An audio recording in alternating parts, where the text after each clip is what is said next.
My guests on today's episode are Tanner and Jeana Hackel of Hackel Construction, located in Ord, Nebraska. I got the chance to first learn about Tanner and Jeana when they were on a webinar that I was attending, and they were talking all about this incredible sounding leadership program that they themselves got a chance to take part in and have now since brought all of their employees into this academy along with their employees' spouses. And they were sharing about the incredible impact of personal development, in their own lives, in their company, and then in their community. And I swear they weren't even done talking yet. And I had already fired off an email to them like, I want to talk to you too. And they absolutely do not disappoint. It is so much fun to visit with people who are taking charge of the way that they think about things, fully realizing and embracing the fact that our thoughts shape our beliefs shape our actions, and then our actions shape everything. And it all starts with your mindset. It starts with the things that you've told yourself that are true. It's the things that we've adopted as truths, which we've never checked. And we talk all about it. We talk about programming. We talk about, that a set of beliefs that we've adopted over time and how letting go of some of those things and choosing to lean out hard into what it is that you want instead of just acting as if we're somehow just victims to everything that happens to us. Honestly, you're just going to love them. I know I asked them to be my friends. You're going to feel the same way about them. So enjoy this just deep and lovely chat with my new friends. These guys, everybody I get to bring on the show, I want them to be my friends. Tanner and Jeana Hackel.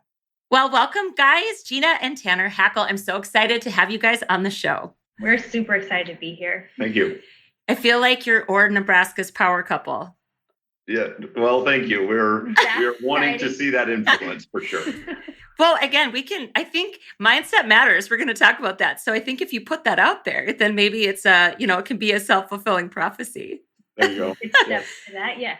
Oh my goodness. Okay. So when I first heard your session on the Dakota Resources program, I got so excited and reached out to you, I think, at the time that you were actually speaking. I don't think I waited even like a minute because you talked a lot about Ord, Nebraska has been kind of held up as this really neat case study for, a few things, but increasing civic engagement, kind of turning that corner of becoming more thriving. And you focus on the recruitment of that pocket of age, that age group, which I think you actually track that, which we can talk about, that like, what is it, 34 to 45, is that right?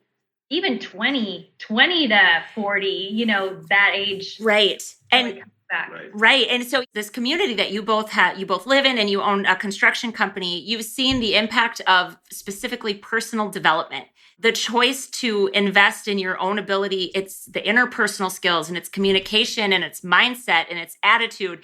And I asked the question, did people get that right away? Because where I come from, I just think when you start talking about those things, it's easy to dismiss them as being soft skills, as in not necessary. Right. Yeah. So I would love to hear, and you guys can kind of start whatever to you seems the beginning for how this started to take shape in Ord and how maybe some of the things you've been impacted by. I know I'm going to interrupt you and ask questions because I'm so excited to visit with you guys. So yeah.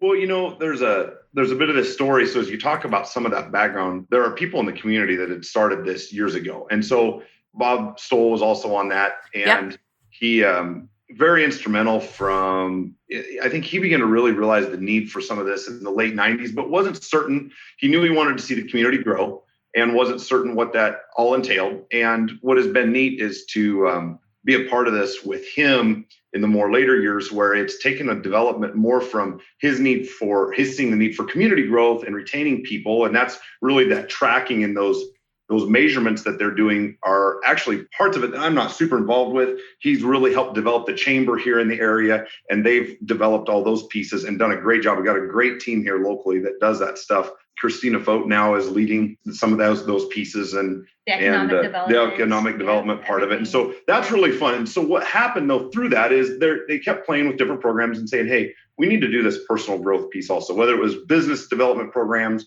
or more personal development programs. And the more recent one that started in like 2012 and 13 was with Dr. D, as we call her, but Denise Trudeau-Hoskins. And she's from Minneapolis, and she developed a group coaching program here. And it was really her first one. She was just kind of playing with it and said, hey, what would it look like to do a group coach?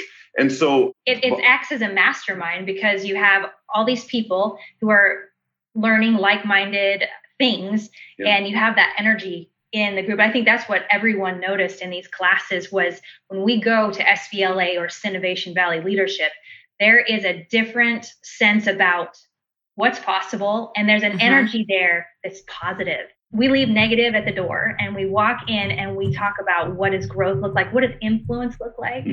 And what does energy and joy look like? And so it was really, it worked well. There was a group of like about 25 that started in, I think, 2013. Bob was initially in that with a few of these other leaders in the community. And we got involved about 2015, 14 or 15, and was very much, we'd grown up in families, encouraged leadership development and growth. And so we'd been a part of these things. And I have to say initially, actually, I was like, hey, I read these books. I've done this. I've been there, and got into the room. And by month 3, I was going, this is a really unique thing. This is different. This is taking it a different direction because the focus was not on your traditional leadership style of management, but as much as I got in to help shape my business, when it really started to shift for me was noticing that it was affecting the way I communicated with my kids. So excited that my wife got in it with me because it started affecting the way we communicated with each other. And I went, wow, this is really changing my thought and the way I use my language, which is creating influence. And it's starting to work. And so I really got intrigued by it. And what was fun as I go back, like for Bob, is to see that over the years, and even being in his 70s, to hear his story, his testimony is so fun on how it shaped his marriage and it's shaped his business. And so the testimonies out of it are really fun. I've seen Bob in tears over this thing, just going, it's so shifted and so fun that I've gotten this in life. And of course, he talks about wishing he'd had it younger, but really enjoying it now and seeing that influence with him and his wife, Jean. So that's been super encouraging. And so as we did that, you talk about the communicating that to the culture.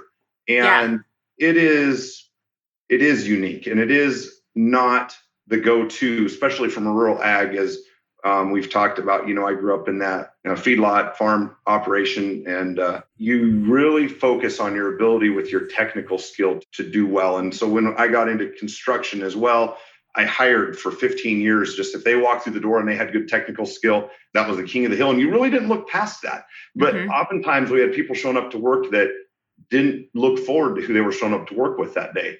And there was some acid and some stresses around that. And so people would come and go in out of the company, and I began to see, and this really helped it shift for me, though, going, I can teach technical quite easily. It's a lot harder to shift the past in the culture piece that people bring in because they hold to it with an emotional tension that they think is real, and they don't realize that they can let go or move that on. And so I began going, let's look more for culture, and let's hire people that want to fit in. And not that we hire people that understand our culture, but what we look for is the willingness to come into it and be a part of it. And so really with our interview process, and this is, I'm jumping ahead a little bit, but as I saw the change in myself, it began to go, what I want is we're all people. We're not hiring perfect people. That doesn't happen, but we want that buy-in. And so we really stress that when people come onto our team. Are you willing to? And then in those first 90 days, it's just sometimes a gentle reminder of,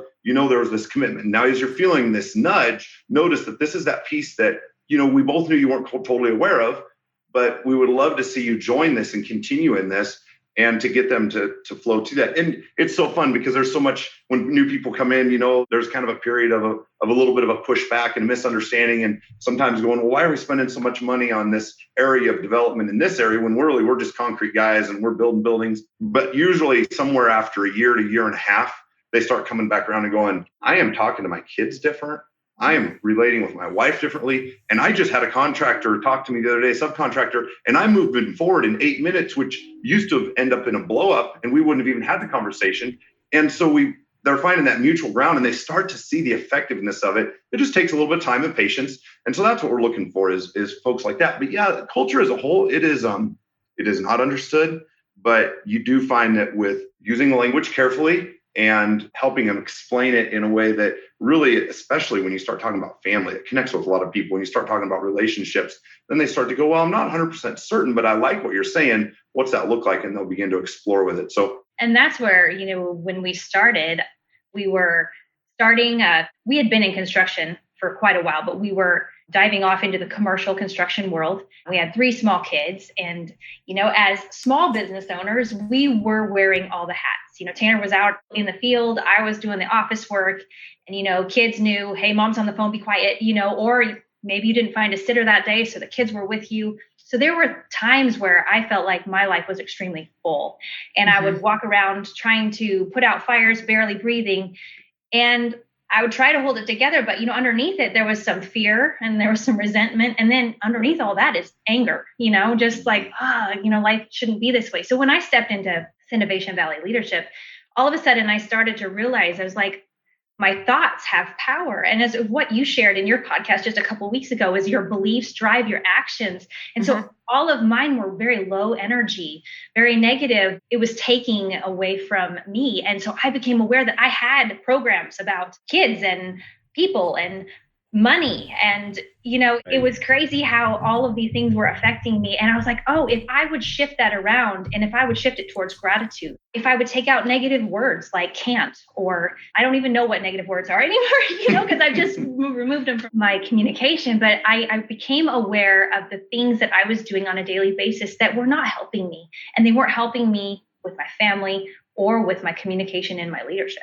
And so that was the exciting point for me where a whole new world opened. And I was like, wow, I love influence. I love momentum.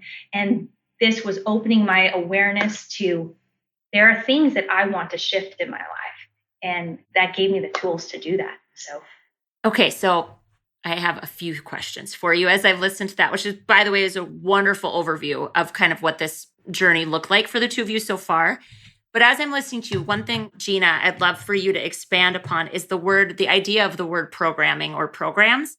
Because I think, and again, I'm thinking about the person that might be listening to this that might live in a town smaller than mine. How big is Ord? Just again for kind of 2,000 people. Yeah, okay, that's not that much. Like Oaks is about my community's about that big too. And I think what's interesting is, okay, so let's see if I can concisely ask these questions. So the first is more about programming, and all I'll say about that is that small towns have a program of their own. And so then along with that, the second piece is, were there people in this first class that you went through? And I only ask it this way because you maybe would have seen these breakthroughs happen, like in other people. Obviously, you felt it in yourself, but you identified that there were things you wanted to shift.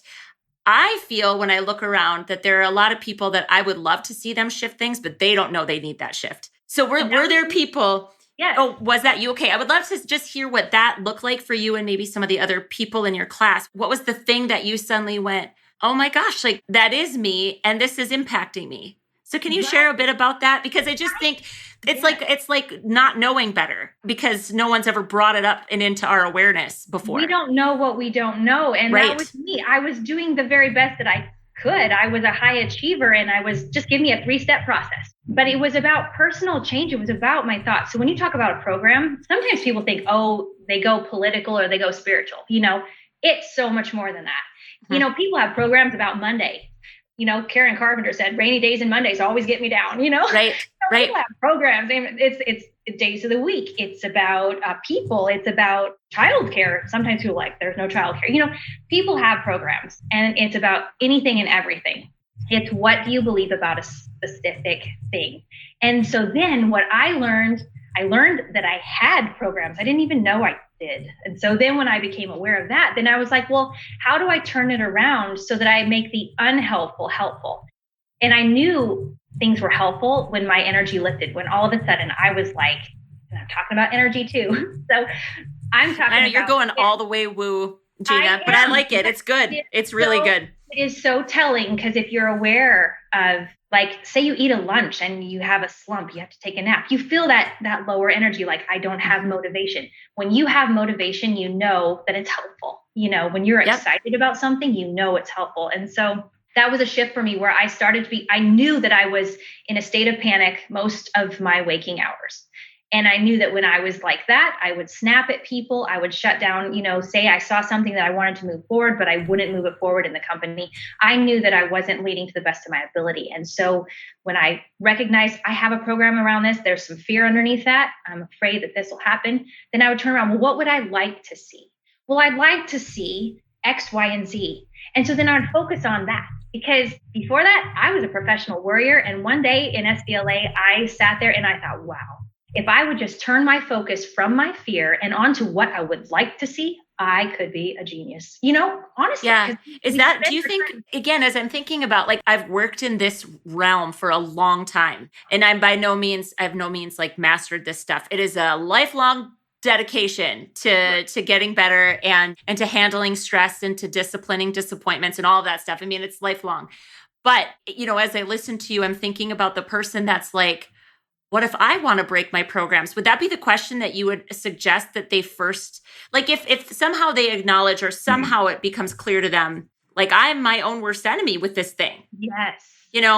Is that the question? Is what would I like to see? Yes. Is that the question you would suggest people ask? Put all your energy towards that. And then what would it look like? What would it feel like to have attained that? And what would I be doing? What would I be saying? And put your energy towards that picture, and things shift when you do that. And it's so easy to do. Right. And I think it's, I've witnessed this in my own life, because as you start to put your energy towards being the person that would say these things, do those things, and achieve those things, over time, you become that person. That's what it is. That's how much our thoughts, like, actually influence the way that we act and the things that we get. We always spend time thinking about what we want. We never back up and think, okay, well, what's not only my role in it in terms of actions, but first catching the thoughts. And let me just say this too, for people listening that maybe they haven't done a lot of work around this stuff, but programs are sometimes things that we adopted eons ago. We inherit programs. We do. We come into families of origin and there's programming. I mean, so Tanner, when you brought up coming from a farming family, that's my family. We moved back here. So my husband farms now with my dad, and making that transitional shift from being my nuclear family, being my parents, but now they're my next door neighbors again. And the mental boundaries you have to put in place so that I don't fall back into their expectations about money. So just a random example for people listening. And I think if you can elaborate on this, or if you had something like this, I would love it if you'd share it. But my parents have said, and then it's in the back of my mind as a program. And one day I was like, I don't actually agree with that. And it's making things worse for me. It was the idea that you never pay for something that you could do yourself. Yep. Mm-hmm. Yep. So then those types of things. Absolutely. So then when I hired a housekeeper the first time, because I had 3 young kids and I felt like I couldn't handle it. Yeah. Like, and I had to wrestle with feeling like a lazy piece of garbage because I'm like sipping coffee somewhere while someone else is cleaning my house. I absolutely dealt with that. So how about for the two of you? Was there something like that, like an ingrained belief that had been handed down to you, or maybe was familial? Yeah, for sure. Yes. If you want it done right, do it yourself. Yep. Yeah. So that was just a Lone Ranger type. So many times. And so what we do though is what I found with that one in particular, because that was just a major piece as I developed into my business is I was like, yep, I can't see. I was always looking for where people were going to fail, and I got to go take care of it and fix it.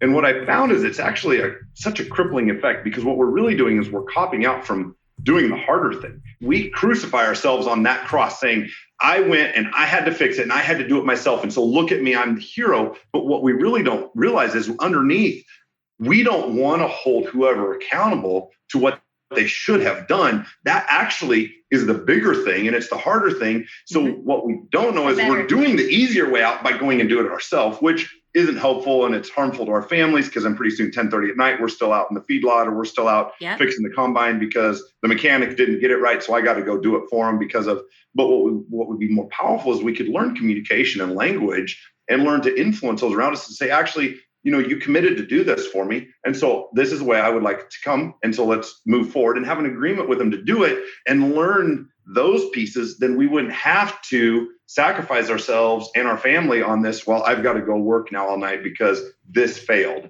and it's their fault, and yeah. Oh gosh, that's such a common one. It also, as I was listening to you, so not only does that, an attitude like that, clearly you can't scale, right? Your business can't scale because you're only one person and you can only have so many hours in the day. But then it's about the lack of trust. Nobody working with you is going to ever feel empowered or any sense of ownership or responsibility or accountability, because we strip it from them when we take back the things they've been tasked with doing. It's I hope anybody listening that has people that report to them really hears that, because it's really, and not even just reporting. I think this really applies beautifully in committee work, group work, boards, that kind of thing. And it is the harder work. And that's why we ignore it, because I don't have to deal with the yuck of personal human emotion if I just stomp out there and do it myself, Right. And really it's working on us, because then we have to do the work of learning to communicate in a way that is effective and influential, rather than the norm of the right and the wrong. You are wrong and I'm right, and so I will move forward and do it. And when we look at that, really, we're so infallible as human beings that we really need to get away from the right and wrong. I do believe biblically there is right and wrong in the world. That is a thing, but we need to make sure that we're judging that against something that can be judged against, which, for me, the Bible is one example. But for the most part, I am not a good judge of right and wrong. So I want to practice that, but we can really get hung up on they were right or they were wrong and I am right. And it disguises the ability for us to be influential in working towards a common solution, and realizing that both parties can come to an agreement and actually they can still do their work and meet what is needed. That's where I was going to say that Innovation Valley leadership really came in, because the first year was fantastic. You got a lot of awareness about yourself and your programs or your beliefs about things, but then it doesn't leave you there. It helps you dive into, well, what is underneath that belief or that fear? What am I holding on to? Or what is it in me that if I would let it go, I would have so much more peace and joy and so much more influence. I will say over the last 5 years, I knew I had compassion for people, but that compassion was clouded because I did things. I said yes when I should have said no. I didn't have a boundary. Absolutely. And I would get resentful about the things I had committed to, but I had committed to it. I didn't know how to say no. I didn't know how to set good boundaries or to hold people accountable. So this compassion was just kind of buried underneath all these things that I was doing to myself. So once I became aware that I was doing it, then I was like, well, wow, I don't want to do that anymore. I want to be influential. I want to be compassionate and loving. And so then it came alongside me, Dr. D did, a great coach, just to come alongside and help me learn about the influence of the words that I choose in the communication that I give. And then reframing my thoughts, because that's my job. That's my job to say that thought was unhelpful and I'm going to let it go, because this is what I want to see. My highest intention is this. And I'm going to move towards that. Because when we speak that out loud, our bodies, our subconscious, it just wants to go there. It does what it's told. And so when you tell it compassionate, kind things, it does compassionate, kind things. And that was something that when I became aware of that, I was like, wow. I'm excited to live my passion and make a difference in this world with my kids, with the next door neighbor, with the person I meet at the grocery store, just spreading that joy and, for me, freedom. Yeah. Oh man, Jeana, I love that. And I think you're speaking to every woman on the planet for sure. I know men can struggle with this as well. I never want to stereotype, but the inability to say no when your answer actually is no is such an important skill to learn how to do. Because there is nothing wrong with looking at the person who's asked you and saying, honestly, man, I don't want to say no to you because I don't want to disappoint you. Truthfully, though, the answer has to be no. There's just nothing wrong with that. It doesn't make you a bad person. And if someone else still chooses to be offended and upset, honestly, unfortunately, it actually has very little to do with you. And it has far more to do with their own set of programming. That's the other thing that's the other freedom that comes from this, is you learn one of the 4 agreements, right? Is to not take things personally. It becomes so much easier once you have this general level of awareness. So along with this, once you started to kind of feel this way, did the world start to look different to you in a good way or a bad way? And I'll just ask that question, let you answer, and then I'll follow up with my other one here. I will say in a very good way, because fear had reigned in my life for so many years that I knew that it had made a huge difference in my life when things shut down in March and, with COVID. And I remember looking at it differently, like, well, this is interesting, but the fear was not there anymore, because I knew I was safe. I knew that whatever happened to me, that had a purpose, and my worry was gone. And so for me, because I'm focusing on the things that I would like to see, it can be prayer. I mean, it can be anything, but it gives you this confidence that I'm right where I need to be. I'm learning the great lessons that are meant for me, and what opportunity is here. And so for me, I was so thankful. That's an extremely high-minded way to move through the world. I mean, I'm saying that with all love and respect. That is, how amazing for you. I mean, truly, that's a beautiful way to approach deep challenges. Can I ask, and you never have to share anything that you don't want to share, but what was some of the root of your fear? Because I will just say, kind of make a blanket statement here, that I think there's a lot of fear for people that have businesses on their hearts, or ideas that they want to launch, or things that they want to try. Especially, you put us all in the petri dish of a small town, and then that all eyes on us thing kind of overtakes us. So I think fear is just such a fear is actually, it's like the driver of all negative emotion, probably, if we get right down to it. But can you share a bit more about what? My fear, ironically, was disease. Right? Are you kidding? No, really? That was huge for me. And then next to that was failing as a business owner. Sure. And so for me, I have flipped that around, because I realized that's not helpful for me. I realized that my body is created in a way that is amazing, and that it's more my mental health that keeps me healthy than any germ I become exposed to. And so it's my belief about it that protects me more so than, say, the germ itself, or the fact that I am always learning. I will never fail, because failure for me is learning. And so I let that go. It's like, what if I reach this height, and then what? And I would get scared, or what if I would let people down? But I'm like, no, each day is an adventure. I am learning, and I have my highest intention to keep improving. So if it didn't work out, then great. I know that that's one way I'm not going to try again, or maybe it just needs improving, Right. It's all about assessment, but.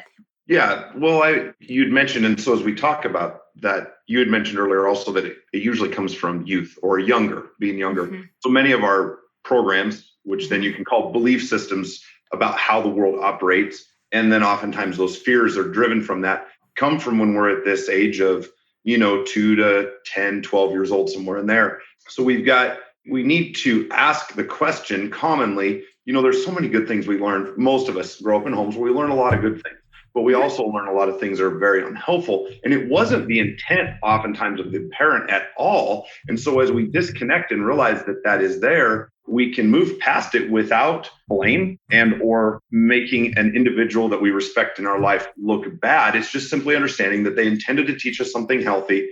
We connected it with something unhealthy, and it's driven us in life. And that's where Carl Jung's got a quote I really like: until the unconscious becomes conscious, it directs our life, and we call it fate.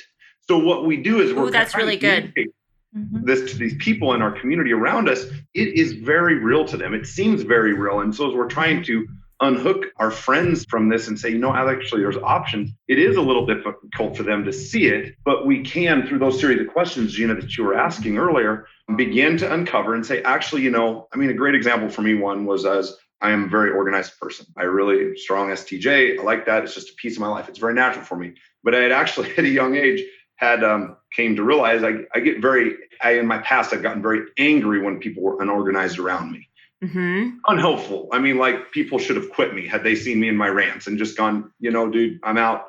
And so, but what I had done at a very young age is mom had an opportunity once to move me forward in a piece of organization that I needed to do at about 8 or 9 years old. And she actually had me memorize a Bible verse about, if you don't do the good, you should, you've sinned. Okay. But what I did at that 8 or 9 year old age is I married the two, and I went, being unorganized is immoral. That is wrong. Very unhelpful. And that wasn't what her intent was at all. But I was in my 30s carrying around this belief that you're unorganized. And I didn't even realize that I thought you might be going to hell because you do that. I wouldn't have said that, but it was right. And as I uncovered that, all of a sudden the compassion came out for my team. And I'm like, I still expect a high level of organization in our company, people. I do value it and I believe in it, but it really helped me unhook from a poor emotional response to seeing disorganization, to where I was actually able to be far more effective in communicating and convincing them that organization was helpful, because now it carried a helpful emotion with it, not a negative emotion, And so those are those things that we just have all through. And I think if we can tell people these stories, then they begin to see, well, maybe I've got some of that. That's a program. And then all of a sudden you find this freedom that Yeah, it's awesome. It's such a cool example. And I'm sitting here, I'm like, do you guys want to be my friends? Because like I could talk about this stuff all day long. So Right. clearly I was meant to be on that webinar because this word had popped up for me earlier as I was listening to the two of you talk. It's that Tanner, when you were bringing up this almost, we become self-righteous when we believe and cling so tightly to our perspective on what is right and what is wrong. So I agree. I also uphold the Bible as a clear, it's clear. And yet I know that if that's not other people's rubric for what's right and what's wrong, then it creates these many, many shades of gray. And that's where we live. That's what we live in. And my husband will be like, well, it's simple. It's black or it's white. And every time I'm like, or it's not, it's lots of shades of gray in the middle. So I think it's about perspectives and acknowledging that your perspective, even though it feels right to you, not only is it not right for other people, but if we hold too tight to it, it can actually work to our detriment. So that's where another thing, I keep going back to this program, but the second year, it really dove into communication. What does that look like? What does an effective communication look like? And it's all about listening to other people's perspectives, finding out what's really underneath, what is really wanted, because we want more of the same things than we give ourselves credit for. Lots of times at the base of things, we have the same needs and wants. And when we get to that part, then we can work out everything else, Don't you wish right now we could just put Congress through this leadership program? I do. I mean, seriously, we were watching just a little bit of the House. It's another round of impeachment discussions. And so this, again, I think this speaks to so much. I really do. Well, I do. This is one of my core beliefs that at the end of the day, we're just people. And yet we take on different roles. But when you can really look for common ground and then have the grace to realize that even if you are diametrically opposed to what a person thinks, that they may be pursuing the exact same thing you're pursuing, but that's how they're choosing to arrive there. I mean, it's just totally different. It's crazy, watching and listening to the two sides of the house, because that's what we've got, right? This total division.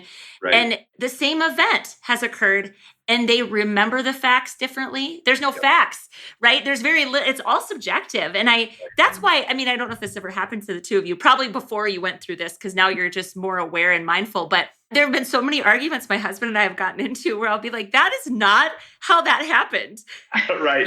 Because again, our programming allows us to select the very specific things that we want to select. And so see and hear what we're focused on. Right. Yeah. Yeah. It's so interesting. So, oh my gosh, it's so much fun talking to you guys. Yes. It's just what it is.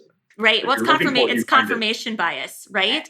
And that's a good thing if we're being careful of what it is that we're trying to find. Right. Like if we assume that everything's bad, that's what you're going to see. Right. And I think this is a really important thing for people in small towns, because we can all sit and complain and gripe about the stuff that we don't have. Like anybody can do that. There's a million reasons why no one's going to move to Oaks. How is that helpful? Right. Yeah. And if you walk out in the world looking for that, you're going to find it. Right. Well, and that's been a big challenge for us as having a team and hiring more team members is what are we communicating to those that are coming through the door? Because we live here on purpose. We like where we live. It wasn't because we couldn't afford the last train ticket out of here. We've got things around here and I can go off. We've got 3 lakes. We like the rural community. We like the culture of the people. There is an awesome sense of community and trust, as well as we know we could note that, once somebody trips, everybody in town is going to know about it by tonight. But that's not a helpful thing to focus on. What are the things we do like about the community here and the smallness of it, net connectivity and just rural and agriculture and having kids grow up around these pieces, because they come from Chicago and they don't know where an egg comes from. They don't know where milk comes from. Our kids are around this stuff, even if they're not directly in ag, their friends are, and so there's a lot of good. And so what are we communicating about why we live here? We do it intentionally. And so to do that, to attract these kids back and raise our kids with a different thought of, actually, yes, you can move away and there's a world out there, but we live here for these reasons, and show that to them. And what we find is more often than not, and we're seeing it, and it's going to, I think, be on the rise, is rural America is going to continue to have an influx of more and more people because of technology like this right here. There's opportunities with connecting remote and working, and corporations are seeing that actually it's lower overhead to just let their people work remote. They have happier workforces. And I think we're going to see people move more out this way, and just paint it as that. It's a really good thing. And focus on those things. People escape to quiet places, to think and to regain their focus. And we can regain our focus just walking outside our door. It's a beautiful place to live. Yeah. If you guys haven't heard our episode that dropped on this Monday, it's with Ben Winchester is his name. He is from the University of Minnesota Extension Office. And one of the things you just said, he talks a lot about, I think the episode's actually called Rewriting the Rural Narrative. Like, we have to be, kind of like I said with you guys being the power couple of Ord, Nebraska. Like, if you want to say it, be it and see what happens, right?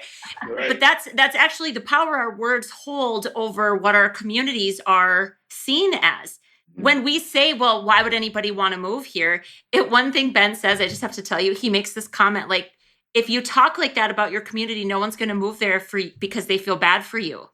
Right. People don't move to communities because, it looks like they need a few more people there. Should we go and save them? That's not why people come to your community. So we're just not careful with our words. And the word is so powerful and it has lasting meaning. And like you said, all of this about programming is so important because it becomes the thing we believe about ourselves. Yes. Oh, such good stuff. So one thing, as we were talking about a lot of these beliefs kind of being instilled in us from our youth, a question that I have found to be helpful, and if you have anything else to add for the people that are listening that are like, oh, this is super fascinating, because there'll be some geeks out there that geek out over this stuff like I do. So a question I've asked groups like in session is, what is something that you were told that you were as a child? Like, I was too sensitive and I talk too much, right? All these things. And then it's, how does that influence you now? And then the question is that thing still true for you? Or is it not? Like, again, kind of deciding, am I going to hold on to this and make this a core thing that helps me move through, or am I going to release it? I think that's breaking through that programming and saying, okay, this actually isn't true of me anymore. Is there anything else you guys could add from a breaking that programming down kind of standpoint? Sure. I got a 10-year-old boy. I see so much of myself in him. I always got, hey, quit dinking around. I was just off in dreamland and I was thinking about something and my mind was somewhere, and I regularly got in trouble for just dwaddling, they would say, or, Dad would yell out the door and say, hey, you think you feeding horses? Could you walk a little slower maybe, whatever. But I was just somewhere else in my head at that age, And so it's something that I noticed as I carried into my adulthood.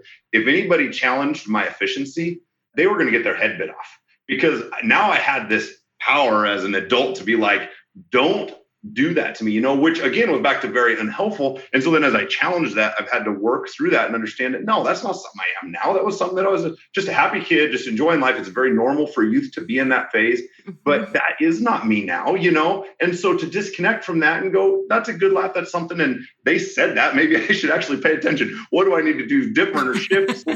Maybe there's maybe some efficiency needed there, rather than just getting mad about the fact that somebody thought there was some inefficiency there, and build into that. So yeah, there's a lot of those things that we do. And I carried it around, and I'm sure there's others. That was the first one that comes to mind. But I carried a lot of pressure from, my parents. They thought I was smart, and I didn't think so. I mean, as a high achiever, I just put a lot of pressure on myself to perform.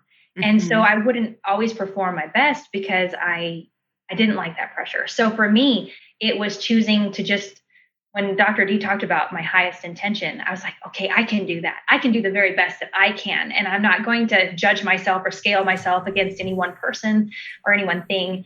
I am going to just do my best and let it be enough. Yeah. That has really kept me from trying sometimes because I didn't want to fail. I was afraid of failure. Yeah. Well, I think that's super common, and it is somewhat of an archetype of personality. I think high achieving type A people, and that's not just women, but you end up wanting to please everybody, right? Especially your parents when you're young. My parents didn't actually put that pressure on me. I just seriously came into the world with the pressure to make sure that I didn't screw up. Yeah. Right? I mean, it's like just who I was. And then I didn't enjoy things as much as I should have because of that pressure. I relate to that a ton. And it's dangerous. One of my programs is catching myself when I'm not in that need to prove and perform. Yes. Performance isn't the same as being. because that proving and that showing up it's not the same. Right. So yeah, it's so fascinating, isn't it? And it affects everything because you're a person. So you carry these skill sets into, and this is why I say the best thing to invest in small towns are the people that live there. Yes. Because they impact, the ripple effect of one individual in a small town, if they're involved, which they almost all are. It changes your churches and it changes your organizations and it changes all the big important committees that you need to get stuff done in small towns. It takes a lot of volunteers. And when they all work better together and they show up more mindfully, all of it, it's just, to me, it's like the way forward. And that's what I was going to say is just being, just be, because sometimes you need to step back and just breathe and realize all the things that are around you. And it's like your joy goes up, your awareness, your listening goes up. And then when you notice that you are being, you notice the effectiveness. You're not forcing things to happen. Yeah. You're aware of things that are already happening all around you. And for me, that's been powerful because I always wanted to make things happen. Well, I can change myself. And as I change myself and as I'm more aware, inspiration comes, creative ideas come, and there's just more joy. Yeah. Forcing is not a fun way to move through the world. Nope, that's not. Because then you deal with a lot of disappointment. Yeah. Yeah. Right. Okay. My last question, I think, related to all of this, which it's so wonderful to talk to the two of you. And I want to reiterate again for everybody that you've made a commitment to invest in the people that work for you in this same way. This isn't just something, it's a choice that you've made to kind of prioritize the person over the role, not to diminish the importance of the role. I don't ever want to say that technical skills don't matter, but I think to what you said earlier, Tanner, sometimes we hire only on the basis of those technical skills and then everything else is wrong. And nobody's happy, right? The employee's not happy because they don't feel like they fit and they don't feel like they belong. And so I just think it's a super cool testament to how much the two of you believe in this, not just for yourselves, but for your company too.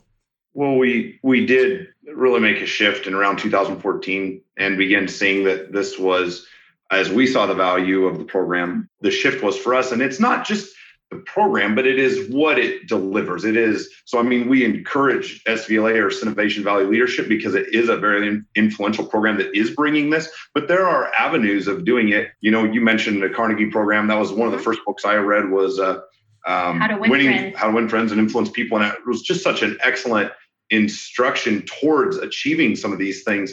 But as we did that, yes, we went, man, this is shifting our life. It's shifting our marriage relationship. And then, of course, as we work in business together, also that was very helpful. And so valuable for our relationship with our kids.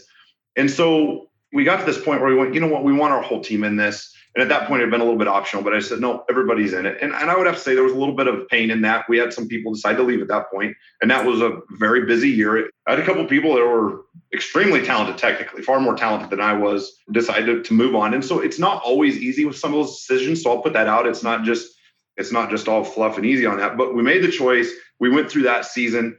The team that stuck with us was very bought in. They were glad for it. They got more bought in as time went. And then the new team members that we brought on have been, chosen to say, yes, we'll step in that. We'll walk through that door and we'll go with you on that. And then as we went further, realizing the family impact, we want to go further with this. So we actually began investing in their spouses joining. And oh, wow. I didn't know that. So let me just make sure I understand that. So you actually invite the spouses of the people that work with you or for you, your employees. They get to join. Well. Yeah. That's amazing, you guys. They all take it as well. And so, and I've been challenged on this, and I'm not saying I've got a totally the right answer, but people have been like, a lot of times maybe people have more invested in the program if you let them pay for it themselves or partially pay for it. And, there's always that. That's a challenging thing. Yeah. Yep. Actually, Jeana and I have even had a little bit of a debate on that back and forth a couple different times on hey, what's the best way to do that? Because that's a pretty significant investment. Mm-hmm. But what I guess I had said is back to my previous focus on the technical.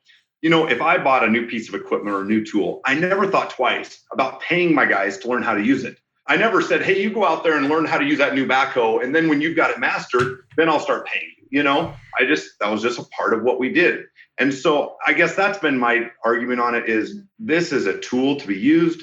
It's based in neuroscience. You can measure this stuff on tests. The neuroscience world has been brilliant in the ability to measure and monitor actually the growth and the movement in the mind. And I'm going, this is a measurable technical tool. We don't see it that way oftentimes. We call it soft skills, which it is. There's a piece there, but so much of it, we're finding the mind has this ability to actually monitor it. And I go, this is something that we just are going to move forward. And I'm going to pay my team because I am going to profit from it. The company's going to do better from it. And so we're going to pay the guys or the team to do it, as well as then we get this awesome benefit to hear them come through the door.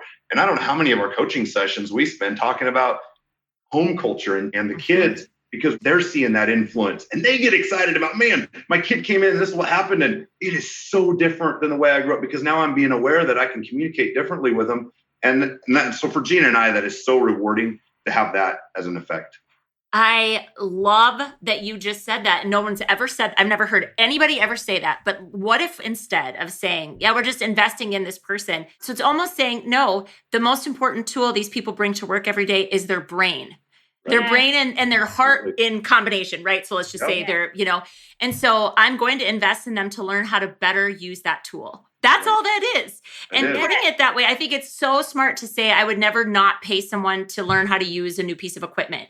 Right. Well, this isn't a new piece of equipment. You brought it into the door with you, but we're going to help you use it to better advantage. And I think this also speaks so much to the way leadership culture is shifting, like this command and control thing. It's been out of vogue for a long, long time, but it's hard for that oldest generation to really fully embrace it. In some respects, it sounds like Bob is a huge exception to that rule, which is super cool. But the idea that you would look at an employee and say, I don't care what happened at home before you got here. Check your personal stuff at the door. This is work. You're here to work.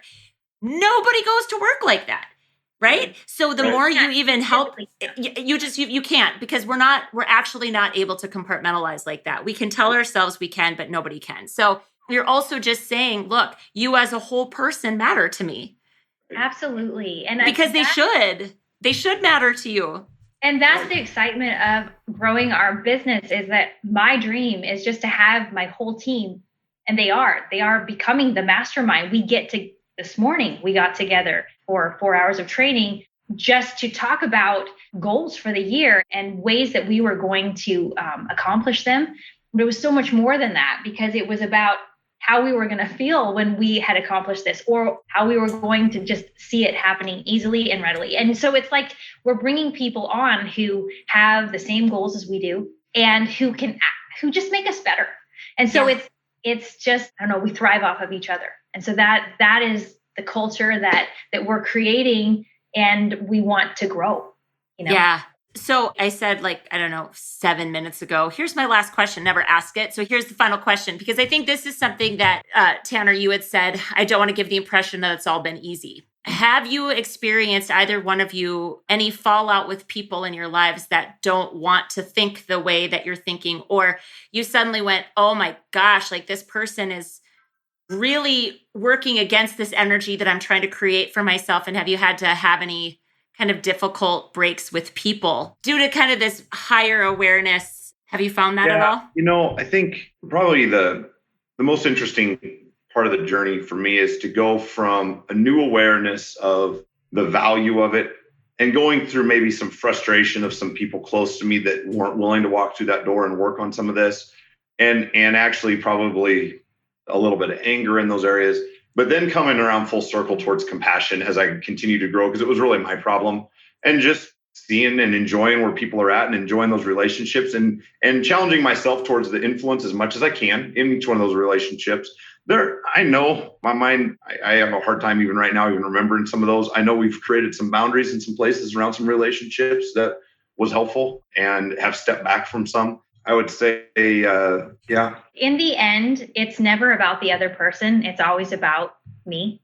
Right. And so when we made some choices to move forward with this leadership training, and some people said, no, I don't want to be part of that, it actually helped us grow. And it helped us to a new level of awareness of leadership and influence. And so for me to say that was hard, yes, it was hard at the time. But looking back, we're just so thankful for the experience, because it helped us change. So. And had I been, even when we first started this, had I been a different individual and had a different leadership skill set, Even those relationships, I'm certain now would have looked different and may not have ended at that time. But it was where I was at. And that's what took place. It was part of my growth journey. And so I praise the Lord for that.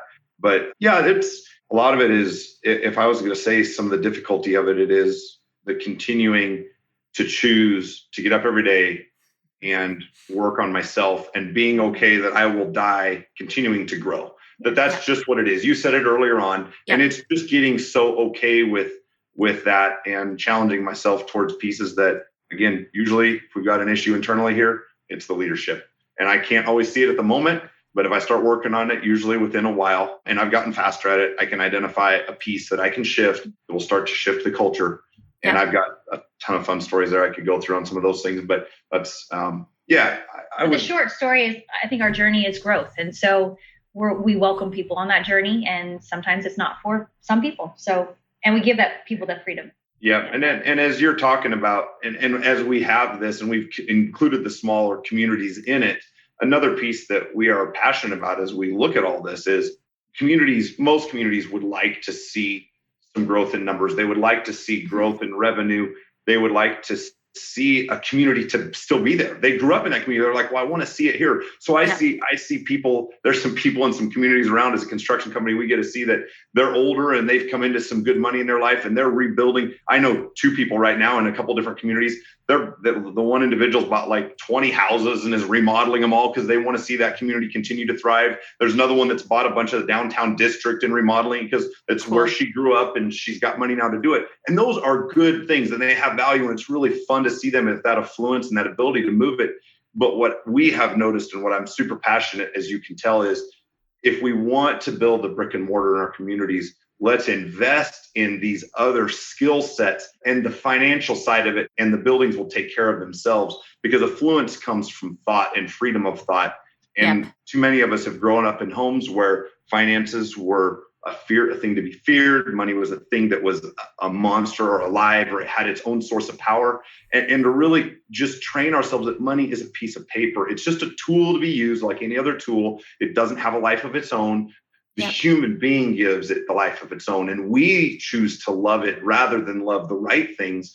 And as we can get away from that and teach ourselves these other beliefs and value, then all of a sudden the affluence takes care of itself, and there's a lot more happiness as it goes along. Because the dream for small towns is that we would just free up our mental real estate, if you want to call it that. Absolutely. Absolutely think about, to think about, what do I want to see in this space or in this community, or what service could I bring to people that would enhance lives? And so when we're focused on that, communities grow. Right. Yeah. And I think the nuance, or the important thing here is, and this is a nuance, but instead of saying this is missing, doesn't it suck that we don't have this, that, or the other thing? It's what do you want to see? Yep. And sometimes, yes, that vision is born out of what's missing. I can appreciate that, but the nuance is just kind of the impact, or the energy, right? Coming from a negative place of lack or a positive place of hope and possibility. They're just different things. So, and words, they matter. They matter so much. And I just think this is such a fun conversation, because with growing small towns, this is what I hope, that we can be a place, and I've said it, that people can come and they can just dream out loud, without fear of retribution or fear of embarrassment. And like, we're going to fail together. We're going to try things together. Sometimes it's not going to work out, but we're going to learn. Like you said, wow, that's not going to be the way we do that now, but you don't learn those things just thinking about it, right? That's where fear tends to hold us back. We just like, if I just research a bit more, or I analyze it a bit more.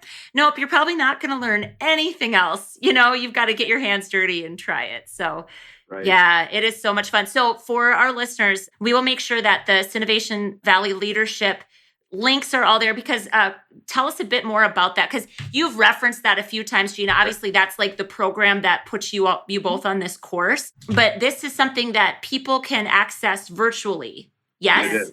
Okay. Yes. And that is, it's been a fun year for that. And it was really good for us. The COVID thing brought a lot of good for us. And it forced us over the edge to have to go virtual this year. And so some of our technology, we're still in practicing, but we're gaining, and it's really working good. We've got a lot of people virtual this year, and we want to make that available to as many people as we can. We've got a number of programs we run. And so what it is it's once a month for 6 months, usually over the winter months. It starts in the fall and ends in the spring. It's 1 day a month, and depending on the session that you join. So our traditional Innovation Valley Leadership Program, or our SVLA program, has 4 years. You go year 1, 2, 3, and then there's an advanced class then. And with those, by that point, you've kind of built enough of a culture. A lot of them just stay in it. Some people have to peel off for various reasons, but then that continues, and you kind of get to pick your topic with the coach that year and just kind of continue working and growing. So it's a really fun group. And then we go in, we've added some other programs. We've got a EQ Edge program, which is through Blue Egg Leadership, and that is offered here as well. And that is dives into business owners, CEOs of companies. Yes, it's more of a mastermind for business leaders specifically, and it is a little bit smaller group, but very intense and pushes you towards what you want to see in your company and your growth. And there's a lot of excellent growth that comes from that. So those right now, we have another communications course we hope to add in the next, if not next year, the year after. Okay. Also around specifically business leadership. So it's everything from just if it's just you're a dad or a mom or an employee, for anybody, there's all the SVLA classes that just anybody wants to go. Actually, a lot of business leaders still take that. It's an excellent option, and a lot of growth comes through it. If you're wondering, who am I and what's my purpose? Level 1 is just awesome. Which I swear, when I get phone calls or private direct messages, that's the kind of stuff people ask me all the time. Yeah. Can you help me figure this out? And I just always smile. I'm like, well, I love it that people are asking, because that just means that they're at least acknowledging that they were maybe, meant to be here for something bigger than what they're currently doing. But yeah, that's so great. So celebrate your gifts. You get to learn, well, who am I and what am I good at? Because you need to know that so that by the advanced year, you are just ready to serve in that capacity. Shepherding those gifts forward. Yeah, I talk about that all the time. Can you imagine just how different the world would look if people just leaned hard into what their God-given innate talents and skills so much were? Joy in that. There is. Yeah. It's the stuff, for the people that are like, well, what if I don't feel like I have any? It's the stuff that everybody tells you you're really good at, and it seems like no big deal to you because it just comes so naturally that it's just like what you do. So yeah, it's super fun. So we will be sure to link to all of those courses so people can check those out. You two really are a delight. I'm so thankful that you came on the show. Yeah. And we're just going to keep one conversation at a time. We're going to keep reminding people that this is possible for them. It's possible for their families. It's possible for their communities. There you go. And I appreciate you both so much. You are doing a neat thing. This is super encouraging to hear your thoughts and comments and questions. So thank you for taking time with that. That's it's cool stuff. It's great talking to you. Come back and see me again. Okay. We want to. That'd be great. Thank you. Thanks, guys. See what I mean? Have you ever met people that are that thoughtful and mindful?